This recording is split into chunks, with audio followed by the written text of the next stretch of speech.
चलें स्टूडेंट, अभी हम फाइंड कर लेते हैं कि जो चार्ज पार्टिकल हमारे पास मैग्नेटिक फील्ड के अंदर एंटर हुआ था और सर्कुलर ट्रेजेक्टरी को फॉलो कर रहा था, या कोई भी पार्टिकल जो मैग्नेटिक फील्ड में आता है और सर्कुलर ट्रेजेक्टरी को फॉलो करता है, उस पे कितना वर्क हुआ मैग्नेटिक फोर्स की वजह से। सो ये सवाल किया जाता है और कहता है calculate the work done by the magnetic force on a moving charged particle. पहली चीज तो यहां जरा नजर लगाएं कि जो भी पार्टिकल है, चाहे वो पॉजिटिव है या नेगेटिव है, कौन सा पाथ फॉलो कर रहा है? सर्कुलर।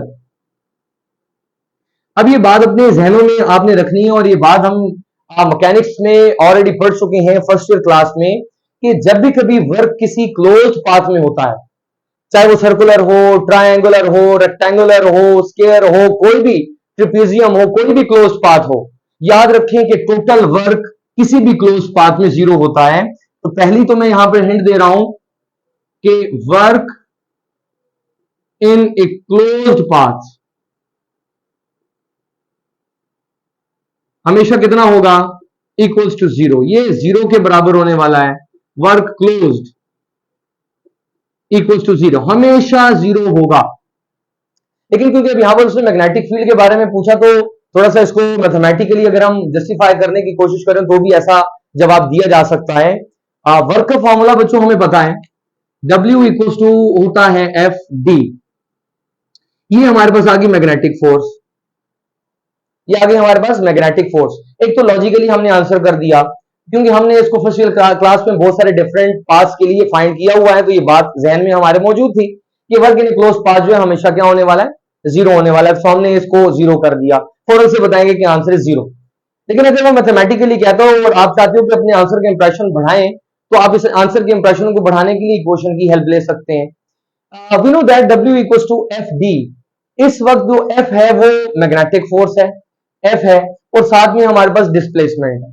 अब डिस्प्लेसमेंट आ चुका है, क्योंकि वर्क में डिस्टेंस नहीं होता, डिस्प्लेसमेंट होता है, और डिस्प्लेसमेंट एक वेक्टर क्वांटिटी। अगर मैं यहां पर ऐसा लिख के दिखाऊं ये, तो D एक वेक्टर है, और ये बात हमें मालूम है कि सम ऑफ वेक्टर्स भी इन क्लोज्ड पाथ, ये भी हमेशा क्या होने वाला है? जीरो होने वाला है। तो अगर मैं ये कहूं कि डिस्प्लेसमेंट जीरो होता है किसी भी क्लोज्ड पाथ में, क्योंकि वेक्टर्स का सम हमेशा जीरो निकलता है किसी भी क्लोज्ड पाथ के अंदर, तो डिस्प्लेसमेंट जीरो हो रहा है। बेसिकली वर्क जीरो होने की वजह कौन है? डिस्प्लेसमेंट का जीरो होना है। तो मैं उस वर्क को फाइनली यहां ऐसा लिख सकता हूं कि फोर्स तो लगी है उस पर, मैग्नेटिक फोर्स है, बट डिस्प्लेसमेंट कितना है? जीरो है।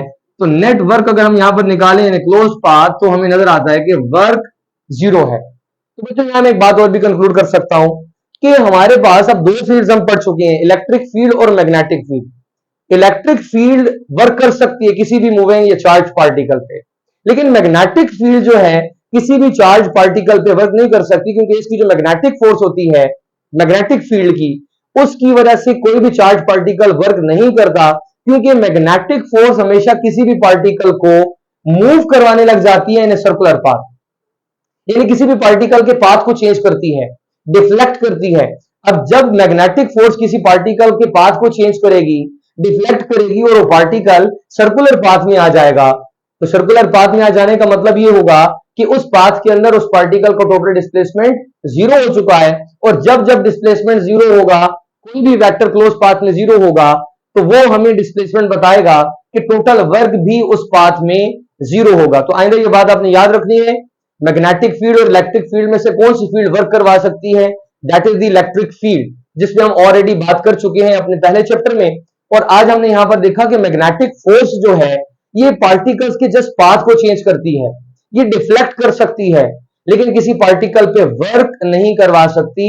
So work done by the magnetic force is always zero for a moving charge particle, जो कि किसी भी फील्ड में चल रहा है, चाहे वो यूनिफॉर्म नेचर की हो या वो नॉन यूनिफॉर्म नेचर की हो। सो होप सो ये बात आपको क्लियर हो चुकी होगी कि इलेक्ट्रिक फील्ड तो वर्क कर सकती है, लेकिन मैग्नेटिक फील्ड किसी भी चार्ज पार्टिकल पे वर्क नहीं कर सकती।